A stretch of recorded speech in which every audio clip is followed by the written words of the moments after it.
MDH अब आया असली स्वाद। अब आया स्वाद। जब स्वाद के पड़े हो लाले तो MDH का चंकी चाट मसाला डालें। MDH का चंकी चाट मसाला। MDH अब आया असली स्वाद। अब आया स्वाद। जब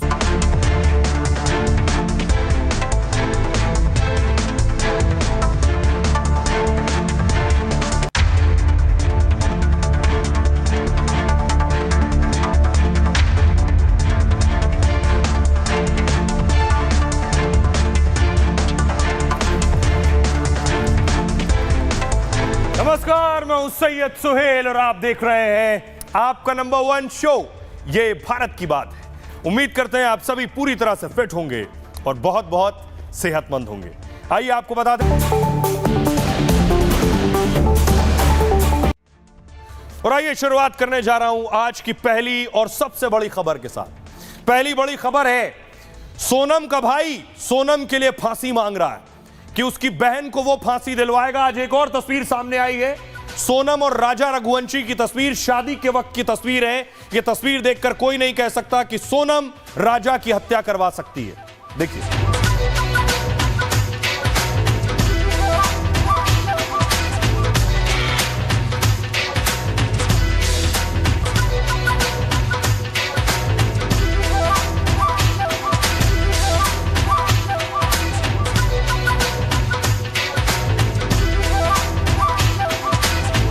आज सोनम का भाई राजा के घर पहुंचा, उनकी मां रो रही थी, सोनम का भाई भी रोने लगा, उन्हें गले लगाया और बिलख बिलख के रोता रहा। सुनिए।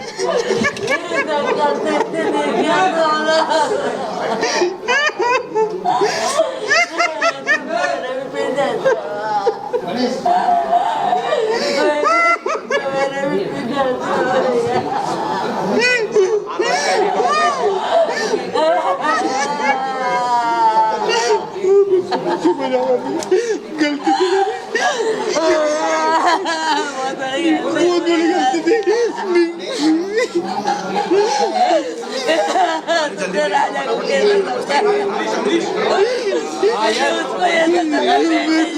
को नहीं पता था, मेरे को भी नहीं पता था। इतना बड़ा कदम उठा नहीं, उसके मन में कुछ था तो भैया अपन को बता देते, अपन उसकी हल कर लेते। अभी मेरे को एक पॉइंट भी अगर तो मैं बिल्कुल करता है। तुमको नहीं मालूम, टिकट के बारे में भी नहीं मालूम, तुमको मालूम, कुछ नहीं मालूम, तुमको पता है, तुमको नहीं मालूम। मैं 22 दिन में आ जाऊंगा। ऐसा मालूम होता तो मैं पढ़े क्यों लेते।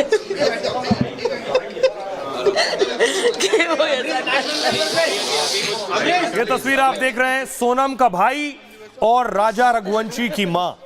सोनम का भाई आज खुद उनके घर पहुंचा, माता जी का दुख दर्द बांटने, मां का हाल देखकर वो खुद अपने आंसू भी नहीं रोक सका और उसके बाद माता जी के सामने वो खुद भी रोने लगा। करने जाऊंगा उसके और सब चीजें मैं बयां करूंगा, आपको कुछ भी बयां आखिरी तब तक एहसास नहीं होते, आखिरी तब तक एहसास नहीं होते। उसने क्यों कर, उसको राजकुमार मिलाता महल का, उसको कहा वो मम्मी मैं खुद जाऊंगा, उसकी पेशी करने, मैं खुद जाऊंगा और मैं खुद ही सब चीजें करूंगा। आपको कुछ नहीं करना है, मैं खुद उसको सजा दिलवाऊंगा मम्मी। बस बहुत गलत करा अपने साथ, बहुत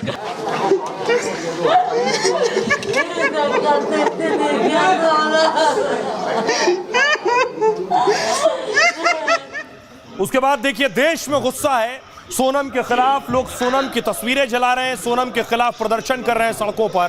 यह आक्रोश पूरे देश में जो सोनम को सख्त सजा की मांग कर रहा है।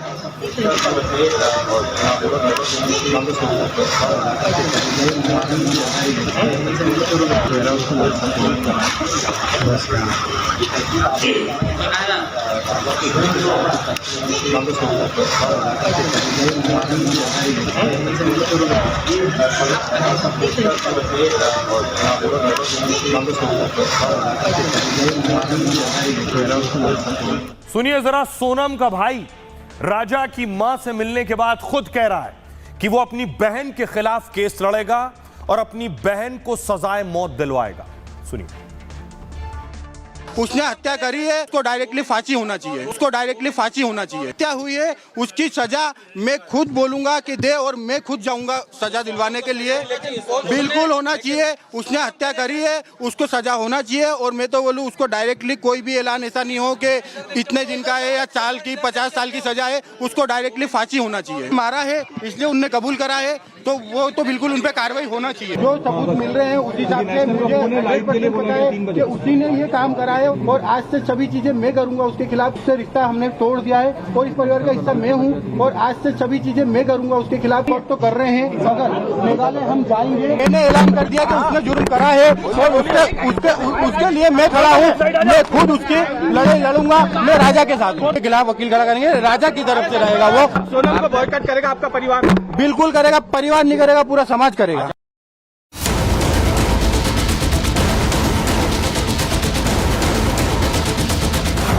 राजा को इंसाफ बिल्कुल राजा को आपके साथ में हमेशा हूँ, हमेशा। मतलब मैं खुद जाऊंगा उसकी पेशी करने के लिए। मैं खुद जाऊंगा, मैं खुद पेशी करने जाऊंगा उसकी और सब चीजें मैं बयां करूंगा। हमारे जैसे अविवाहित पुरुष डरने लगे।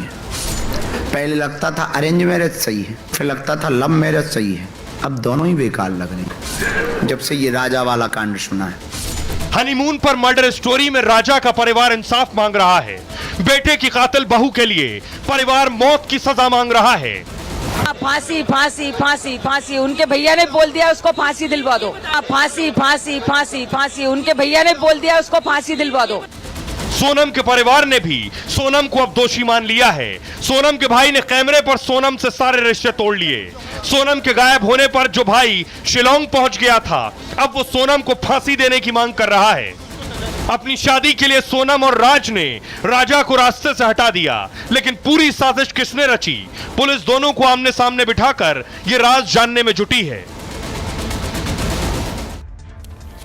अब देखिए जरा, सोनम को शिलोंग लेकर जा चुके हैं और ये तस्वीरें आपको मैं दिखा रहा हूं।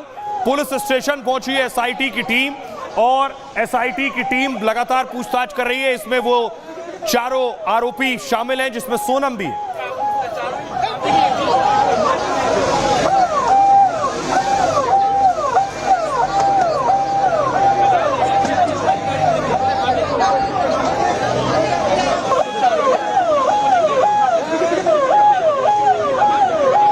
क्या सोनम को फांसी होगी? क्या कहता है कानून? सोनम ने जो किया है उसके हिसाब से क्या सोनम को सजाए मौत मिलेगी? सोनम के खिलाफ मेघालय पुलिस के पास सबूत हैं और पुलिस ने सोनम समेत 4 आरोपियों को दबोचा भी है। पुलिस का दावा यह है कि सोनम ने अपना गुनाह कबूल कर लिया है। सभी आरोपियों को 8 दिनों की रिमांड पर भेजा गया है। राजा का परिवार सोनम को फांसी की मांग कर रहा है। सोनम के भाई को आपने सुना, जो बहन के लिए फांसी मांग रहा है। सोनम का भाई गोविंद कह रहा है वो खुद केस लड़ेगा, सोनम को फांसी की सजा दिलाने की कोशिश करेगा। पत्नी सोनम और उसके प्रेमी राज पर हत्या का आरोप है। आरोपियों पर राजा की हत्या के लिए बीएनएस की धारा 103(1)(a) लग सकती है। हत्या के मामले में बीएनएस की धारा 103(1) लगती है और इसमें मौत की सजा से लेकर आजीवन कारावास यानी उम्र कैद तक की सजा का प्रावधान है। अपराध जघन्य हो और समाज के लिए खतरनाक मिसाल बनता हो तो ऐसे मामले में आरोपियों को फांसी की सजा होती है, जो रेयरेस्ट ऑफ रेयर केस होते हैं। बीएनएस की धारा 238 सबूत मिटाने के लिए लगाई जाती है और इस धारा के तहत भी आरोपी को 7 साल तक की सजा हो सकती है। कई धाराओं में केस दर्ज किया गया। फिलहाल सोनम रिमांड पर है और अब सोनम से सवाल जवाब किए जाएंगे। सुनिए जरा परिवार दोनों का क्या कह रहा है। फांसी फांसी फांसी फांसी, उनके भैया ने बोल दिया उसको फांसी दिलवा दो। फांसी फांसी फांसी फांसी, उनके भैया ने बोल दिया उसको फांसी दिलवा दो। उन भैया ने यही बताया कि सोनम उसके मुंह से कबूल रही, उसको फांसी दे दो, फांसी पे दो, जो सजा देना तुमको वो सजा दो।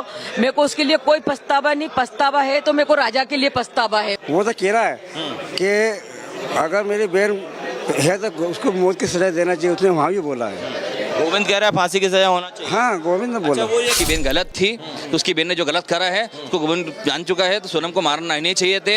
इसके लिए गोविंद चाहता है तो सोनम को जो है सजा मौत होना चाहिए। हमारा घर का चिराग छीन लिया है, इसलिए गोविंद का पछतावा ज़्यादा है। तो मेरी बहन जो है, मेरी बहन को जब शादी करनी थी तो फिर ऐसे क्यों करा साथ में। मेरी बहन जो है एक बार जो ठान लेती है वो छोड़ती नहीं कुछ भी। ये गोविंद ने बताया। हाँ, ये इसके गोविंद पता है। कह रहे हैं सोनम ने भी किया है तो सोनम को डेफिनेटली फांसी होना चाहिए, तो सोनम को डेफिनेटली फांसी होना चाहिए और मैं फांसी की ही मांग करूंगा उससे। सोनम रघुवंशी इस पर कड़ी से कड़ी कार्रवाई की जाए, कड़ी से कड़ी कार्रवाई की। उसने आज 7 परिवार को बर्बाद कर दिया। ये पिशाचनी नाम बोलते, जैसे पिशाचनी क्या होती है जो सबको खा जाती है, ये वो औरत थी। होना चाहिए ना फांसी। तो अब सोचिए जरा, सोनम और राज दोनों जेल में। आज उनकी पहली तस्वीर सामने आई। ये आप देख रहे हैं राज कुशवाहा और सोनम रघुवंशी। अब तक इनकी कोई तस्वीर साथ में नहीं थी। लोगों को लग रहा था, लोग सवाल उठा रहे थे कि सोनम और राज के बीच में क्या कोई रिश्ता था। इस पर उनका परिवार, खुद सोनम का परिवार सवाल उठा रहा था। लेकिन ये जो तस्वीर आई है, इस तस्वीर में राज नजर आ रहा है और सोनम नजर आ रही है, लेकिन दोनों एक दूसरे के आमने सामने। राज जो है इस हत्या से, खुद के शामिल होने से इनकार कर रहा है। राज का कहना है उसका इस हत्या से कोई ताल्लुक नहीं है।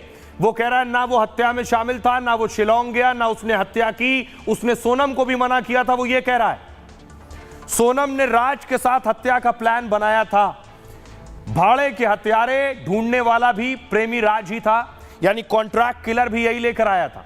लेकिन दावा है राज ने हत्या का प्लान छोड़ दिया था, इसने मना कर दिया था मैं नहीं मारूंगा। इसलिए ही ये इंदौर से मेघालय नहीं गया था। दावा यह भी है कि हत्यारे ने भी मना कर दिया था, यानी जो किलर्स आए थे उन्होंने भी मना कर दिया था। लेकिन सोनम ने उनका टिकट पहले ही करा दिया था, इसलिए वो कह रहे हैं कि वो मेघालय सिर्फ घूमने के लिए गए थे। हालांकि राज का हत्यारों के संपर्क में होना सवाल खड़े करता है। साथ ही घूमने गए किलर्स ने हत्या क्यों की, यह भी सवाल है अगर घूमने गए थे तो। फिलहाल इन दावों को लेकर पुलिस अब जांच कर रही है। सोनम का क्या कहना है? सोनम का राज के साथ बिठाकर पुलिस ने आमना सामना कराया। उसने राजा की हत्या का जुर्म कबूल कर लिया है। सोनम ने, उसने मान लिया है कि मर्डर की योजना में वो शामिल थी।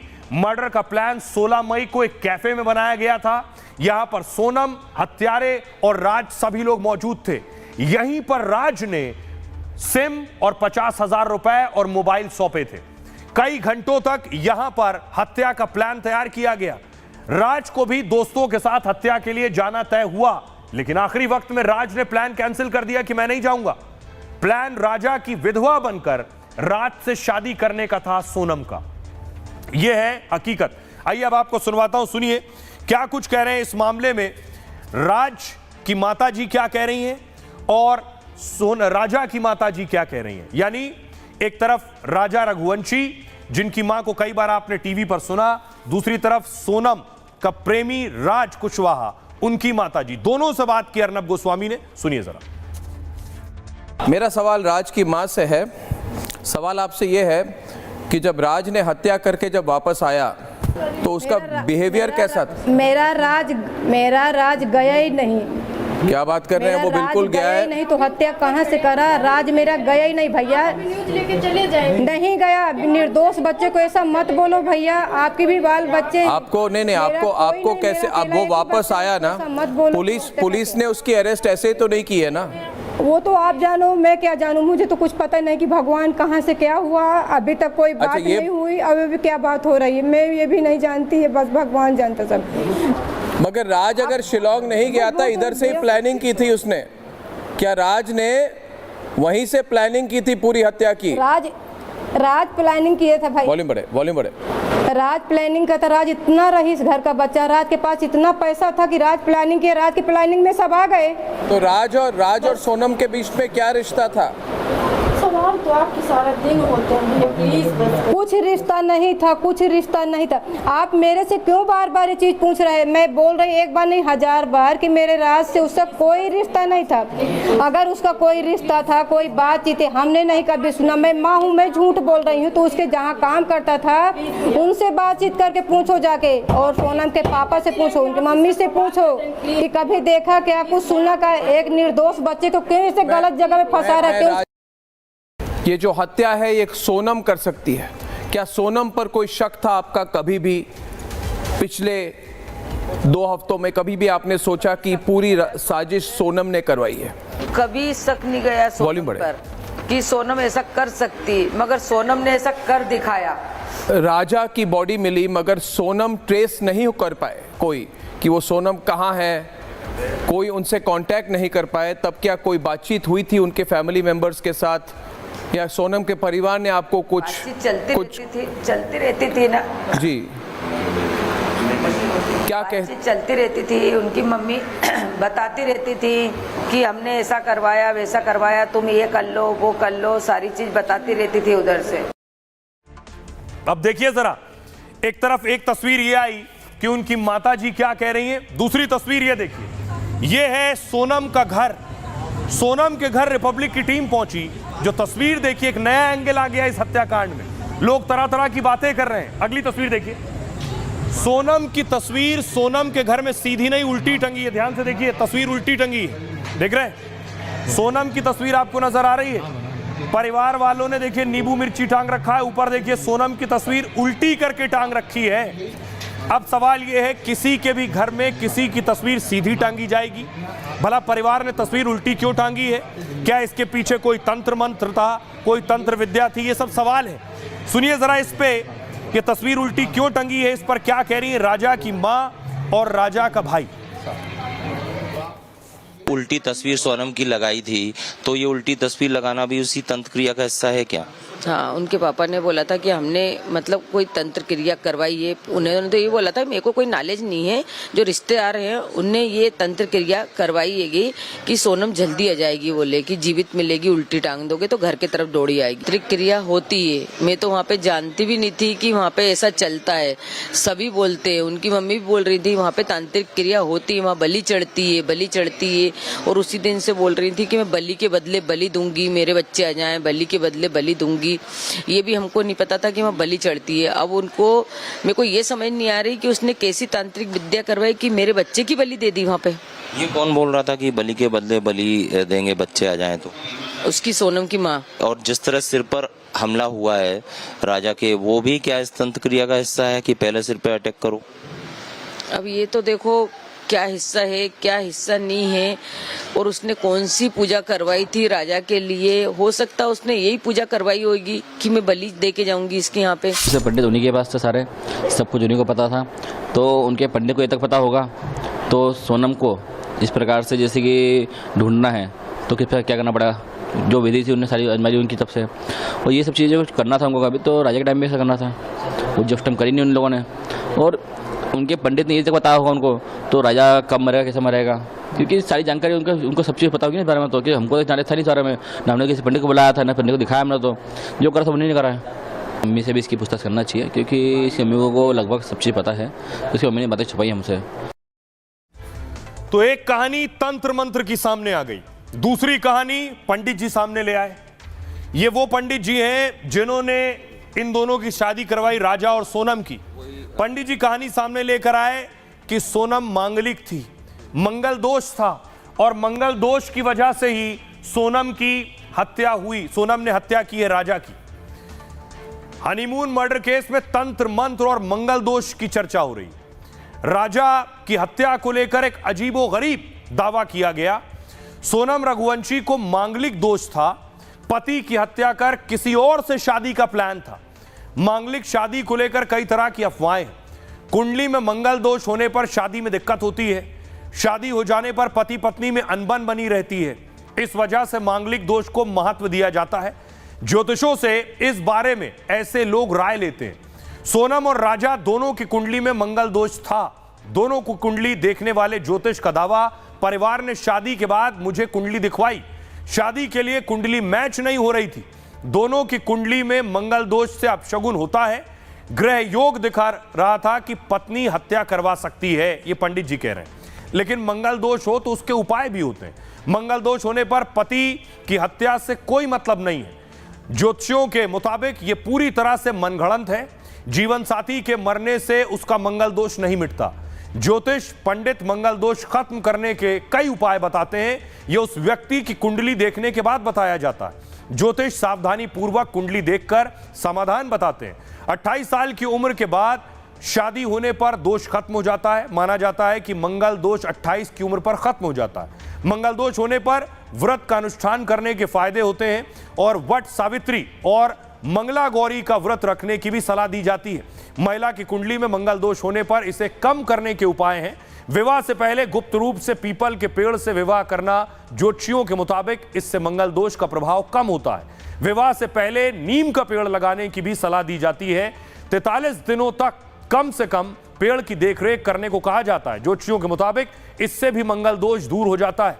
मांगलिक की गैर मांगलिक से भी शादी की जा सकती है। ज्योतिषियों के इस समस्या का भी समाधान होता है। शादी से पहले कुंभ विवाह, विष्णु विवाह कराया जाता है, लेकिन पति या पत्नी की हत्या से मांगलिक दोष खत्म नहीं होता है। इन सब से अलग इससे पहले देश में इस तरह की बहुत सी घटनाएं सामने आई।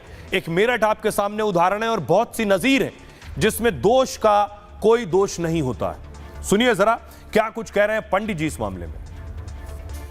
मंगल दोष राजा जी को भी था और सोनम जी को भी था, तो मंगल दोष तो था। सोनम की शादी के लिए आपने जल्दीबाजी की थी, सोनम के कोई शादी के लिए जल्दीबाजी की थी। कोई मुहूर्त नहीं था, 2 साल तक मुहूर्त नहीं थे, इसलिए थोड़ा जल्दी हुआ। वो जल्दी का कारण ये है कि 11 मई लास्ट डेट थी, उसके बाद में इनका 2 साल तक कोई मुहूर्त नहीं था दोनों लोगों का। लाल पूजा की दिख रहा था, उन्होंने प्रश्न कुंडली बनवाई थी, उसमें हमको स्पष्ट दिख रहा था, तो हमने उस आधार पर इनको बता दिया। क्या दिख रहा था आपको? वही के 2 लेडीज हैं इसमें अवेलेबल है ना, और 3 लड़के हैं। तो जो हत्या की साजिश है उसमें आप कह रहे हैं कि 2 लड़कियां इन्वॉल्व हैं, ऐसा? जी। तो अभी तो सिर्फ सोनम का नाम सामने जी, अभी सामने और आ जाऊंगा। मतलब आपका ये दावा है कि एक लड़की का नाम और आएगा? बताएं, आप बोल के बताइए क्या बोल रहे हैं।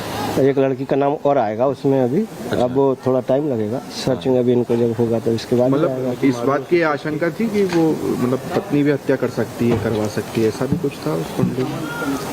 हाँ, ऐसा योग तो उसमें दिख रहा था। महिला क्या कोई? अब उसका तो मैं नहीं बता सकता अभी। अच्छा, वो इंदौर की है, मध्य प्रदेश की है? मध्य प्रदेश। इंदौर से ही है? सोनम की सहेली है?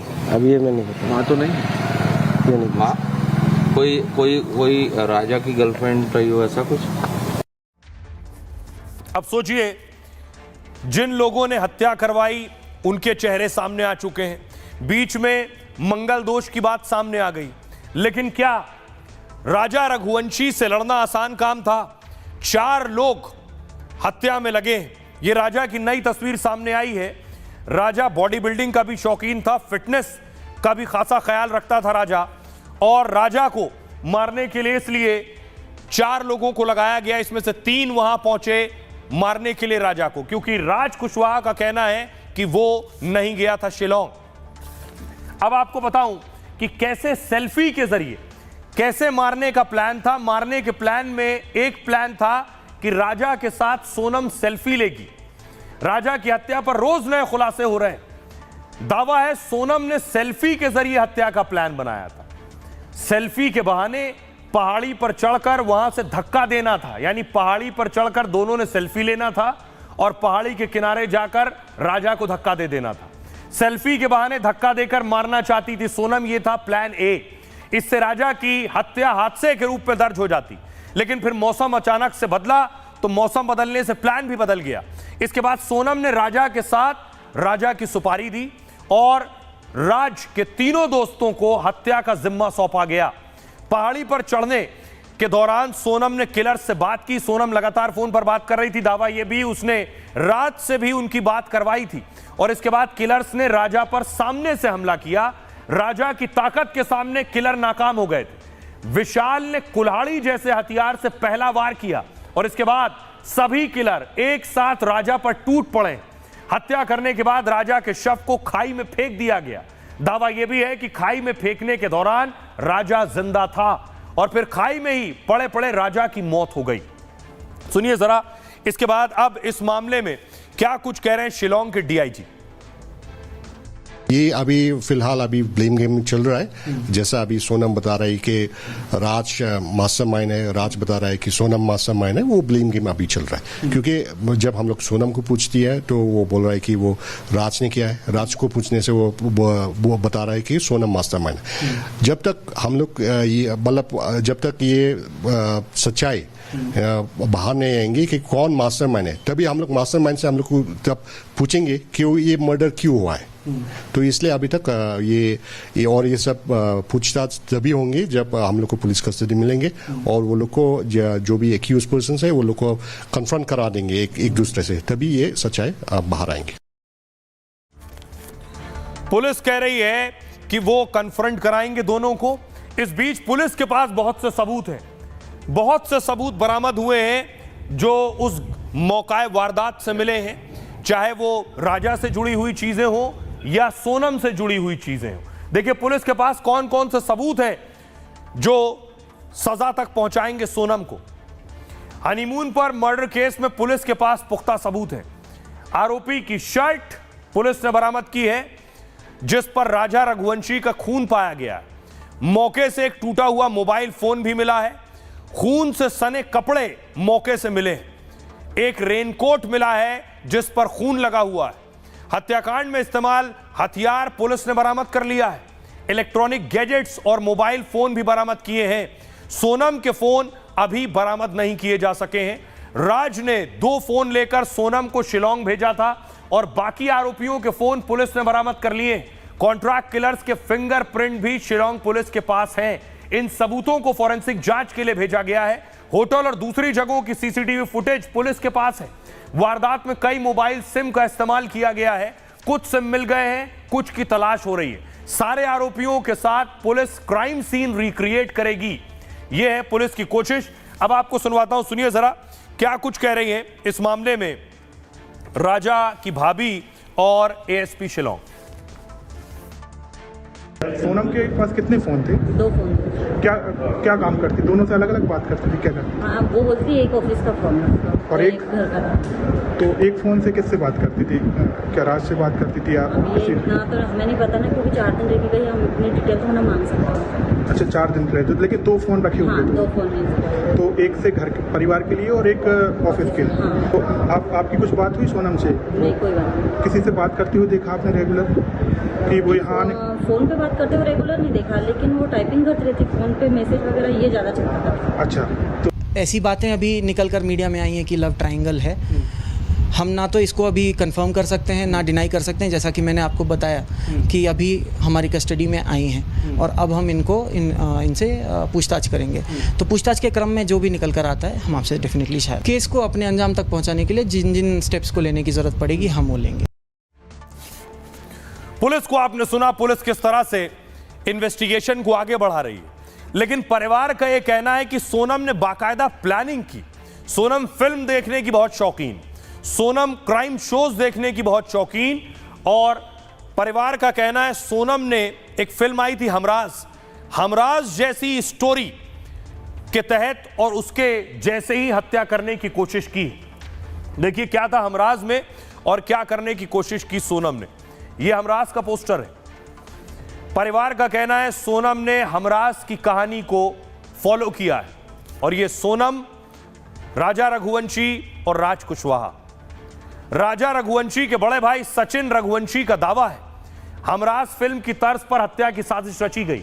सोनम ने फिल्म के अनुसार ही मर्डर का प्लान बनाया। शिलोंग जाने से पहले सोनम ने राजा का वजन कराया था। देखना यह चाहती थी कि राजा को खाई में फेंक सकती है या नहीं। बॉलीवुड की फिल्म हमराज 2002 में आई थी। फिल्म में बॉबी देओल, अक्षय खन्ना और अमीषा पटेल लीड रोल में थे। फिल्म में करण और प्रिया एक दूसरे से प्यार करते हैं और उनकी जिंदगी में बिजनेसमैन राज की एंट्री हो जाती है। करण प्रिया को राज से शादी करने की सलाह देता है।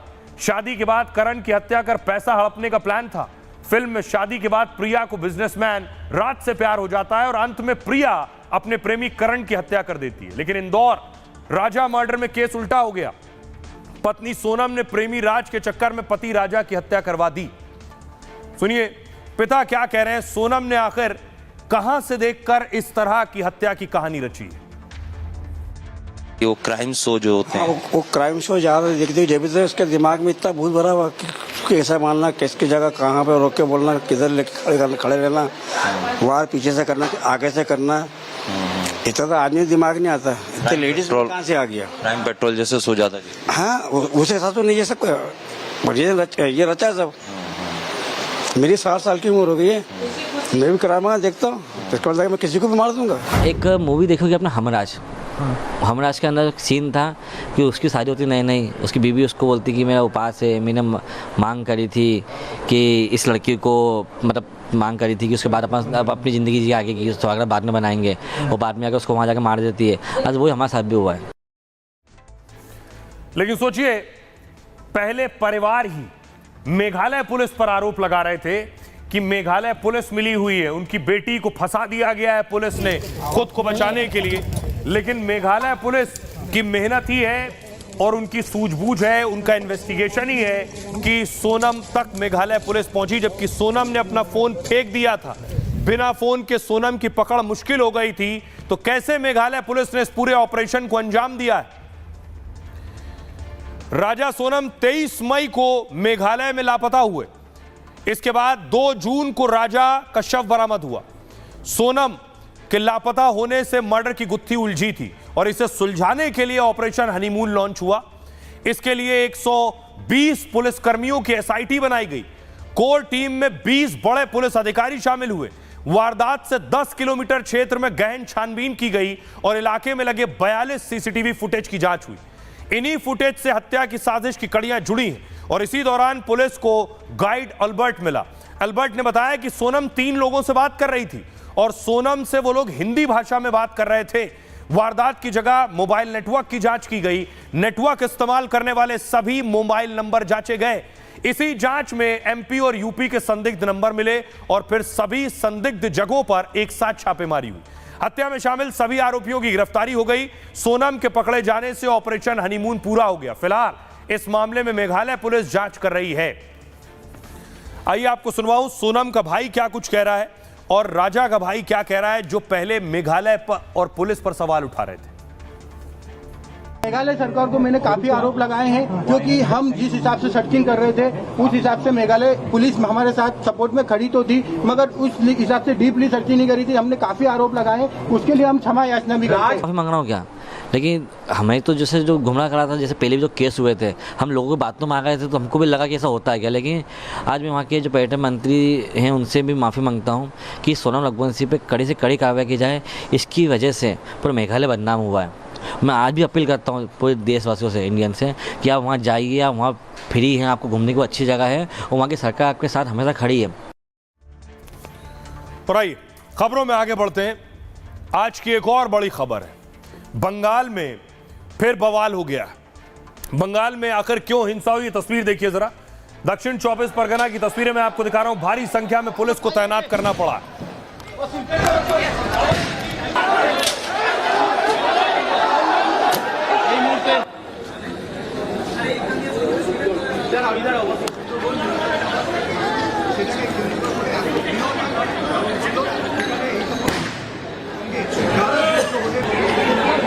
দেখো পরিস্থিতি কিন্তু ছবি থেকে স্পষ্ট যে একদিকে পুলিশ এবং একদিকে যারা দুষ্কৃতী বা যারা এই ঘটনা বা সমস্যা তৈরি করেছে তাদের ভিড় পুলিশকে লক্ষ্য করে একের পর এক পাথর।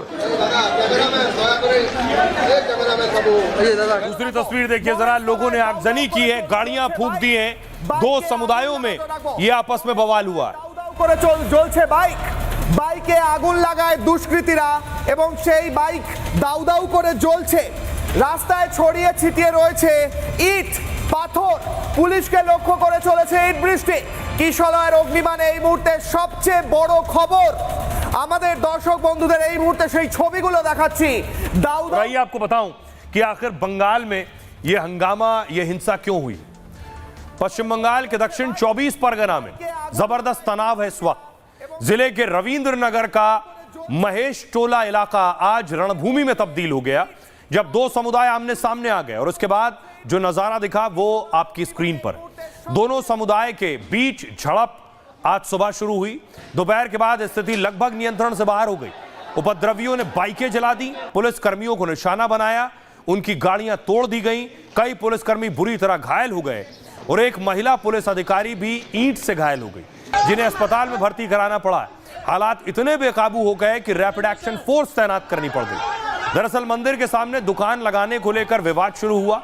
यह विवाद मंदिर के सामने एक फल की दुकान लगाने को लेकर था, जिसके बाद दूसरे समुदाय के लोग सैकड़ों की संख्या में पहुंच गए। खबर है कि महेश टोला के मंदिर में तोड़फोड़ भी की गई और जिसके बाद दोनों आमने सामने आ गए। सुनिए जरा, इस हिंसा के बाद सियासतदान क्या कह रहे हैं? देखिए, हिंदू सुरक्षित नहीं है बंगाल। किस तरीके से ये दंगाबाज को रोकना, खदेड़ना और वहाँ जो माइनॉरिटी हिंदूज है उसको प्रोटेक्शन देना, ये काम कौन कर सकता है? पुलिस का सामने हमारी जो आस्था मंदिर और हमारी तुलसी रानी, तुलसी माता को यहाँ पूजन करता है, पूरा देश पूजन करता है। मैं देख रहा हूँ, हड़बड़ी का कोई बात नहीं है। ये लोग कुछ काम नहीं करेगा तो कल मेंशन करेगा। कुछ लोग हैं वो बहुत गंदी तरीके से कॉन्स्पिरेसी करके खुद वो लोग ये बुरा काम करते हैं, फिर उसके कम्युनल पोलराइजेशन करने का कैंपेन करते हैं। भाई खबरों में आगे बढ़ता हूं और अब बात बुलडोजर एक्शन की। दिल्ली से लेकर उज्जैन तक बुलडोजर गरज रहा है। योगी के मॉडल पर हर राज्य चल रहे हैं, बुलडोजर एक्शन जो हो रहा है। अगली तस्वीर में आपको देश की राजधानी दिल्ली की दिखाऊं। कालकाजी की तस्वीर आप देख रहे हैं। कालकाजी में बुलडोजर गरज रहा है और सैकड़ों घर जो अवैध निर्माण था वो गिरा दिए गए।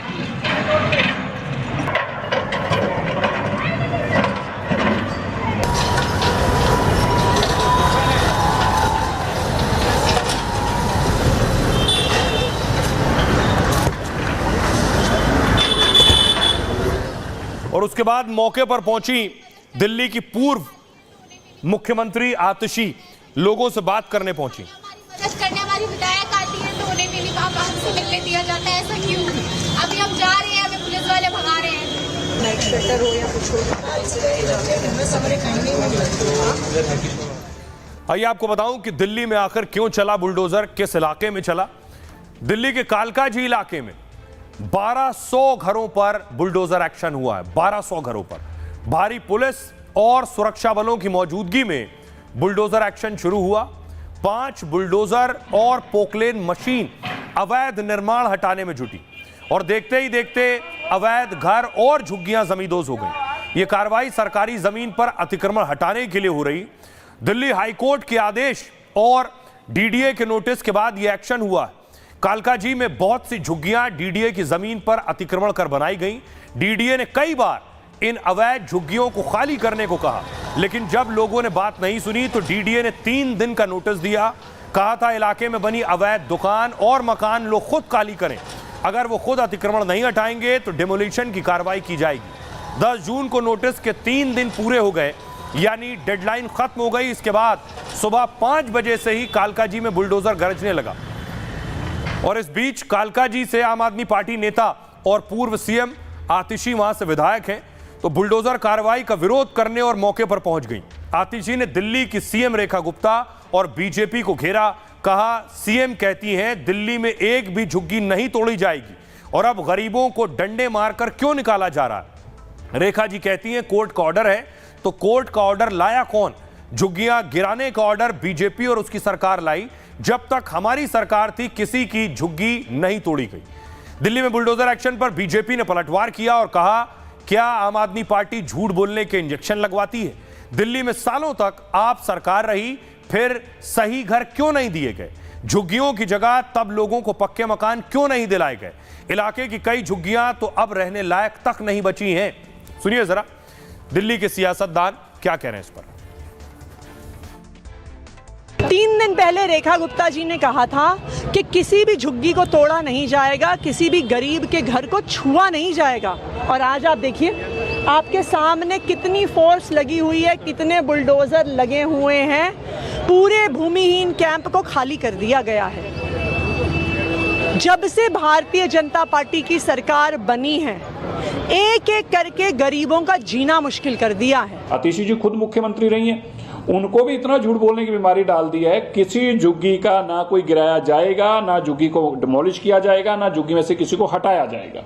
ये केवल और केवल फ्रॉड है। हाई कोर्ट का एक ऑर्डर था, वो भी वो था कि जो सड़क के ऊपर हैं उनको भी मकान दिए गए हैं, जिनके मकान दिए गए हैं उनके वहां से घर हटाए गए हैं, उनको अलग से उनकी जगह मकान दे दिए गए हैं। और ये जो झूठ बोला जा रहा है इसका एक ही पर्पस है, दिल्ली के लोगों को वर्गलाना। अब ये सत्ता से बाहर हो गए हैं। इन्होंने दिल्ली के लोगों को, मैं तो इनसे पूछना चाहता हूं, क्या एक भी झुग्गी वाले को आपने मकान दिया? दिल्ली में कालकाजी में बुलडोजर चल गया। दिल्ली के बाटला हाउस में बुलडोजर की भी खबर थी। यह तस्वीर आप देख रहे हैं बाटला हाउस की। ये बाटला हाउस में बाकायदा पोस्टर लगा दिए गए हैं और क्रॉस का निशान लगा है जिन घरों पर बुलडोजर चलना है। बहुत पुरानी दुकानें हैं, बहुत पुराने घर हैं जहां बुलडोजर एक्शन होना है। अगली तस्वीर मैं आपको दिखाऊं। बाटला हाउस खुद लोगों ने कई घरों को तोड़ दिया है। जो अवैध निर्माण था आप देख रहे हैं, आगे का हिस्सा तोड़ दिया गया बालकनी का। कई लोगों ने खुद ही एक्शन लेना शुरू कर दिया है। जिनका अवैध निर्माण था उन्होंने खुद कार्रवाई कर ली है। बाटला हाउस की तस्वीर मैं आपको दिखा रहा हूं। और इस बीच दिल्ली सरकार में मंत्री रहे अमानतुल्लाह, जो खुद उस इलाके से आते हैं, वो पहुंच गए कोर्ट। हाई कोर्ट गए थे अमानतुल्लाह, लेकिन हाई कोर्ट से अपनी जो याचिका थी वो वापस ले ली उन्होंने।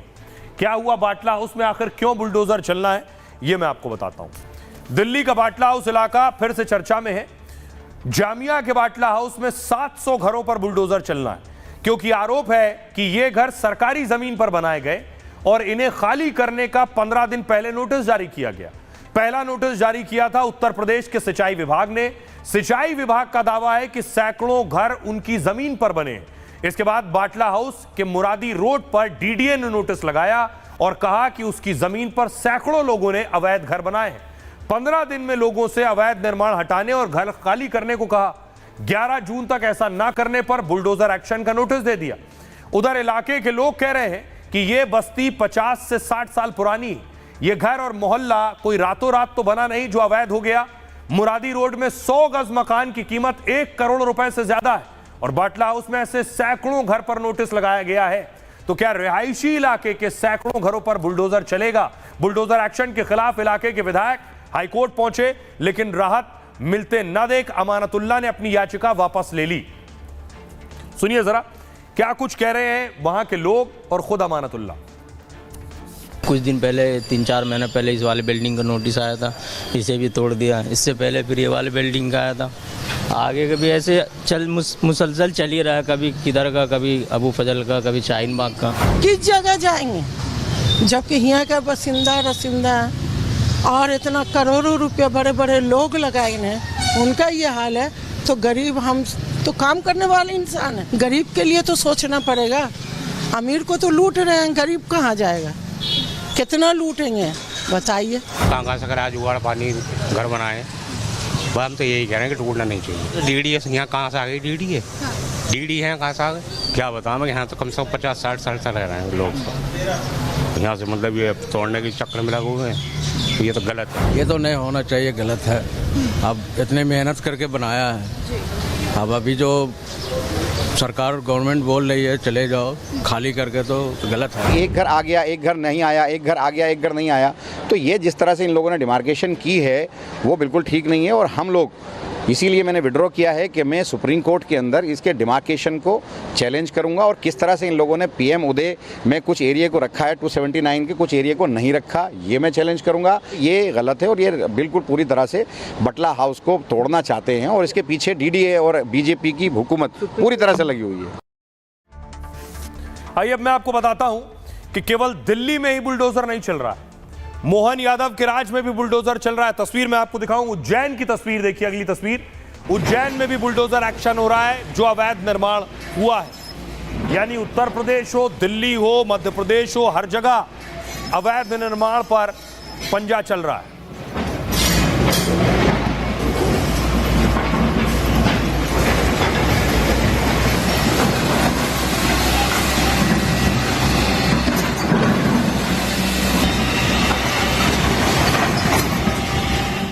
अगली तस्वीर देखिए, ये भी उज्जैन की तस्वीर मैं आपको दिखा रहा हूं। ऊंची ऊंची इमारतें, दर्जनों इमारतें हैं जिस पर बुलडोजर एक्शन हुआ है। अगर आप देखिए इस तस्वीर में तो दोनों तरफ आपको पोकलेन नजर आ रही होगी जो इमारतें गिरा रही हैं। तो उज्जैन में महाकाल के मंदिर के पास यह बुलडोजर चल रहा है और इसके पीछे वजह बताई जा रही है कि मंदिर के पास यह एक्शन हो रहा है। बेगम बाग इलाका है, कड़ी सुरक्षा के बीच बुलडोजर चलने लगा और देखते ही देखते कई अवैध घरों को ध्वस्त कर दिया गया। बेगम बाग इलाके में 30 भूखंड 30 साल की लीज पर दिए गए थे। 2400 स्क्वायर फीट की जमीन का इस्तेमाल रहने के लिए होना था, लेकिन यहां लोगों ने जमीन के टुकड़े कर 65 बिल्डिंग बना ली और इन इमारतों में दुकान और छोटे छोटे ऑफिस खोल दिए। यानी जमीन का आवासीय के बजाय व्यावसायिक इस्तेमाल होने लगा। फिर 10 साल पहले ही जमीन की लीज भी खत्म हो गई थी, लेकिन जमीन के मालिकों ने लीज फिर से नहीं बढ़ाई। उज्जैन विकास प्राधिकरण ने इसे लेकर नोटिस दिया और 1 हफ्ते में दुकान और ऑफिस छोड़ने को कहा था। नोटिस की डेडलाइन पूरी होते ही अतिक्रमण हटाया जाने लगा। हाईकोर्ट के आदेश पर यूडीए उज्जैन डेवलपमेंट अथॉरिटी ने बुलडोजर एक्शन शुरू किया। अब तक 12 इमारतें ढा दी गई हैं, 53 पर और बुलडोजर चलना भी बाकी है। आइए सुनिए जरा क्या कुछ कह रहे हैं एएसपी और सीईओ। यूडीए की कार्रवाई चल रही है, जिसमें 4 लोकेशन पे 7 स्ट्रक्चर हैं जिनको हटाया जा रहा है, क्योंकि कार्रवाई काफ़ी गंभीर और संवेदनशील है। इसलिए यहाँ लगभग 150 का पुलिस फोर्स मौजूद है। हम लोग जैसे मेंटेन करे हुए हैं, कहीं कोई कानून व्यवस्था की स्थिति इस कार्रवाई के दौरान न तो पूरी कार्रवाई बिना किसी विरोध के शांतिपूर्वक संपन्न हो रही है। आदेश पारित किए गए और आज जिला पर जो निर्माण है वो अतिक्रमण के रूप में आ जाता है। अतिक्रमण मानते हुए उसमें अंतिम आदेश पारित किए गए और आज जिला प्रशासन, पुलिस प्रशासन, नगर निगम और की सारी टीम के सहयोग से उज्जैन विकास प्राधिकरण के द्वारा इस पर कब्जा लिया गया और रिमूवल की कार्रवाई की जा रही है। आज तो इतने ही हैं और भविष्य में यदि ऐसी स्थिति बनती है, कहीं से भी कोई यथास्थिति के आदेश नहीं होते हैं, तो विधिवत सुनवाई करके यथोचित नियमानुसार कार्रवाई की जाएगी। तो आइए खबरों में आगे बढ़ते हैं। आपको लिए चलता हूं। अमेरिका, ट्रंप के लिए मुश्किलें बढ़ गई हैं। ट्रंप अपने फैसलों के लिए बवाल कर रहे थे, खबरों में थे। अब अमेरिका के कई शहर जल रहे हैं। तस्वीर मैं आपको दिखाऊं, ये लॉस एंजलिस की तस्वीर आप देख रहे हैं। वहां किस तरह के हालात हैं। कई शहरों में आगजनी हुई है। ट्रंप के बस से बाहर हो गए हालात।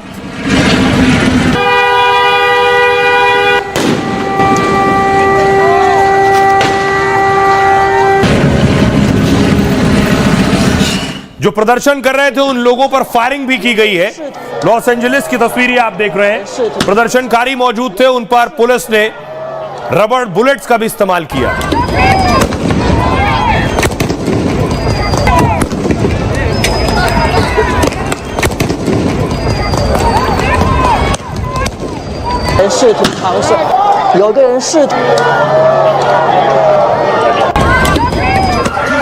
उसके बाद देखिए जो दंगाई थे उन्होंने लूट शुरू कर दी। स्टोर्स में जाकर देखिए एप्पल के शोरूम में घुस गए और वहां लूटपाट कर रहे हैं।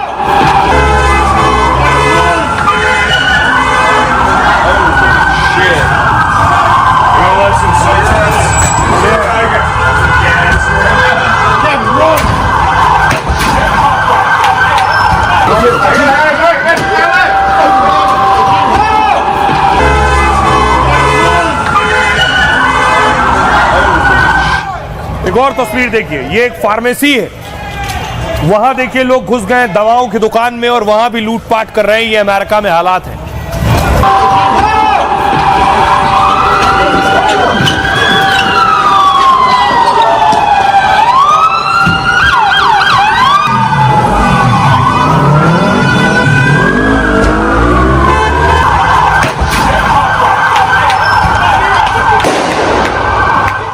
और आइए अब आपको बताऊं अमेरिका दरअसल किन किन शहरों में आग लगी हुई है। ट्रंप के लिए मुश्किलें बढ़ गई हैं। ट्रंप को समझ नहीं आ रहा है इस हालात पर कैसे काबू पाना है। ट्रंप ने बाकायदा खास कमांडो उतार दिए। फिलहाल देखिए अमेरिका के किस किस शहर में हालात खराब हैं, क्या स्थिति है, कौन कौन से शहर हैं जो आग की लपटों में घिर चुके हैं। कैलिफोर्निया की स्थिति लगातार बिगड़ रही है। पेंसिल्वेनिया में आगजनी हुई है, मैसाचुसेट्स में भी प्रदर्शन हुए, वॉशिंगटन भी प्रोटेस्ट देखने को मिले, फ्लोरिडा में भी। देखिए पूरा अमेरिका प्रोटेस्ट की आग में जल रहा है। इसमें के बाद ओरेगन देखिए, मिशिगन देखिए, यहां भी प्रदर्शन शुरू हो गए हैं। और इलिनॉइस, जॉर्जिया, नेवादा, इन सब जगहों पर प्रोटेस्ट हो रहा है। कैंट की, मिनीसोटा। अब इस वक्त ट्रंप के लिए सबसे मुश्किल हालात हैं कि इसको आखिर संभालें कैसे, काबू में कैसे लाए जाएं। इसलिए खास देखिए कमांडो तैनात किए गए। कैलिफोर्निया में भड़की आग देश भर में फैल गई है। अमेरिका के 15 राज्यों के 30 शहरों में प्रदर्शन हो रहे हैं। न्यूयॉर्क, डलास, ऑस्टिन और टेक्सास में भी प्रदर्शन हो रहे हैं। लॉस एंजलिस में हालात इतने खराब हैं कि कर्फ्यू लगा दिया गया है। लॉस एंजलिस में शाम 6 बजे के बाद किसी को बाहर निकलने की मनाही है। आज छठे दिन भी राष्ट्रपति ट्रंप के खिलाफ प्रदर्शन की खबर है। ऐसा तब है जब राष्ट्रपति ट्रंप ने नेशनल गार्ड तैनात किए हैं। ट्रंप ने 4000 नेशनल गार्ड तैनात कर दिए हैं और उनकी मदद के लिए सैकड़ों की तादाद में मरीन्स कमांडो भेजे हैं। अमेरिका में मरीन्स सेना के कमांडो होते हैं जिन्हें स्पेशल ट्रेनिंग दी जाती है। नेशनल गार्ड्स और मरीन्स ने 1100 से ज्यादा लोगों को गिरफ्तार किया है। बावजूद इसके प्रदर्शन, नारेबाजी, आगजनी, हिंसा और लूटपाट हो रही है। बड़े बड़े मॉल्स के बड़े बड़े शोरूम में तोड़फोड़ और लूट की घटनाएं सामने आई। हालात कंट्रोल से बाहर जाने के बाद ट्रंप ने सख्त कार्रवाई की धमकी दी है। उन्होंने कैलिफोर्निया में विद्रोही कानून लागू करने की धमकी दी और इस कानून में सुरक्षा बलों को ज्यादा अधिकार मिल जाते हैं। सुनिए जरा डोनाल्ड ट्रंप क्या कह रहे हैं। Within the span of a few decades, Los Angeles has gone from being one of the cleanest, safest and most beautiful cities. पिछले कई दशकों से लॉस एंजलिस दुनिया के सबसे सुंदर, साफ और सुरक्षित शहरों में से एक था। प्रदर्शनकारियों ने इस शहर को एक कूड़े के ढेर में बदल दिया है। इस शहर में अंतर्राष्ट्रीय अपराधियों का गिरोह काम कर रहा है। शहर उस गिरोह के नियंत्रण में है जो दूसरे देशों से आए हैं। ये गिरोह इस शहर को अराजकता और बदइंतजामी की ओर ले जा रहा है, लेकिन हम उन्हें कामयाब नहीं होने देंगे। शहर को उनसे आज़ाद कराएंगे। इस शहर को फिर से हम उस मुकाम तक ले जाएंगे जहां ये शहर था। Before it's too late.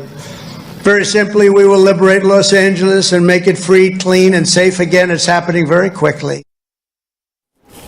तो ट्रंप के लिए एक मुश्किल नहीं है, ट्रंप के लिए दूसरी मुश्किल देखिए।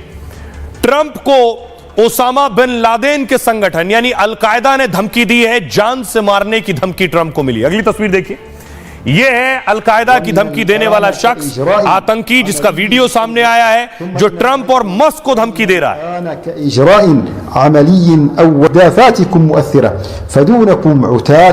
एक और आतंकी, ये दूसरी तस्वीर जो आप देख रहे हैं, यह आतंकी भी वहां अमेरिका में यहूदियों पर हमले करने की तैयारी में था। यानी ट्रंप इस वक्त चारों तरफ से घिरे हुए हैं। यह वो शख्स, खूंखार आतंकी साद बिन आतिफ ने धमकी दी है और कहा है कि ट्रंप और मस्क जहां भी दिखे उन्हें वहीं मार दो। उपराष्ट्रपति जेडी वेंस को भी जिंदा नहीं छोड़ा जाएगा। साद ने वीडियो बनाकर अमेरिका को चेतावनी दी है। कहा हम अपनी पर आ गए तो अमेरिका इन्हें बचा नहीं पाएगा। फिलिस्तीन के खिलाफ जुल्म करने वालों को सबक सिखाना होगा। साद बिन आतिफ अलकायदा का सीनियर कमांडर है। अमेरिका ने इस पर 51 करोड़ का इनाम रखा हुआ है। अलकायदा अक्सर बड़ी तैयारी के बाद ऐसे वीडियो जारी करता है। ओसामा बिन लादेन भी ऐसे ही वीडियो जारी करता था और फिर उसी ने अमेरिका में 9/11 का हमला कराया था। इसलिए FBI, CIA जैसी एजेंसियां जांच में जुट गई। यह अगला चेहरा है।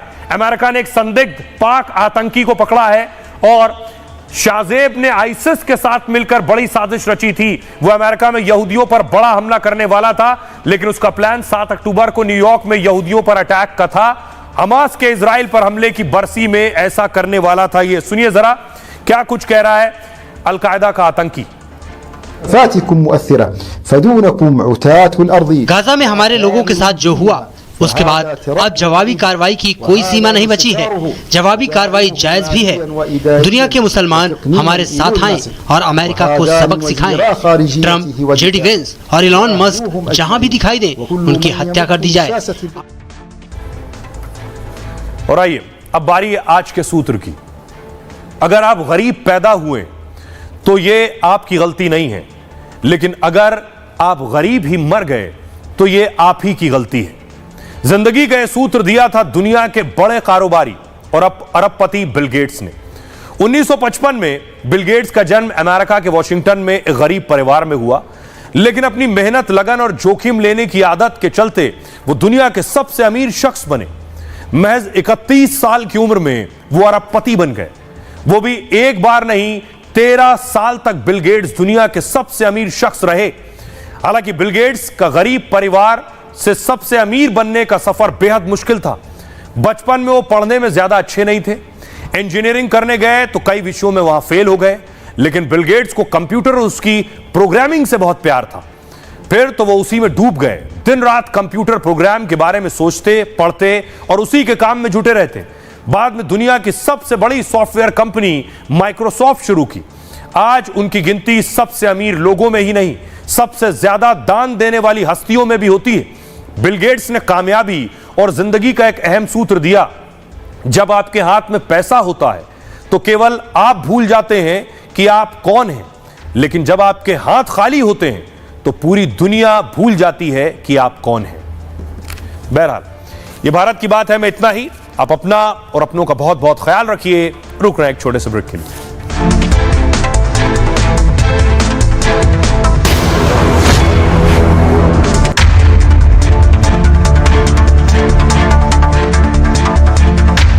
तुम्हारी पहली बार अब आया स्वाद। जब स्वाद के पड़े हो लाले तो MDH का चंकी चाट मसाला डालें। MDH का चंकी चाट मसाला। MDH अब आया असली स्वाद। अब आया स्वाद। जब